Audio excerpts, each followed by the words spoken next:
עכבר, איפה היית קודם לעזאזל? למה עכבר? למה את עושה שטויות בשיעורים? היה לי מתוקשב. מה עשה? זה היה פשוט מה עשה? נורא. נעלם המחשב הישן שידעתי להפעיל, שמו שם מבלטים במקום זה.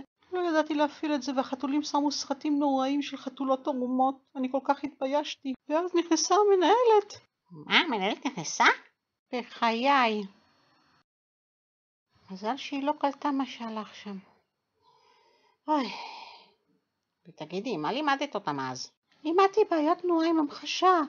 זה דווקא היה יכול להיות מעניין אם הם היו קולטים משהו, אבל נראה לי שהתמקדו רק בדמויות שרצות על המסך. השטויות האלה של הטכנולוגיה, פשוט נורא. העיקר שהמנהלת ראתה אותי משתמשת במבלטים והיא צילמה את זה לעלון של בית ספר. נכון, מנהלת סתומה. מחר אני אכנס לכיתה, נלמד אותם באמת עם לוח וגיר ואז הם יבינו.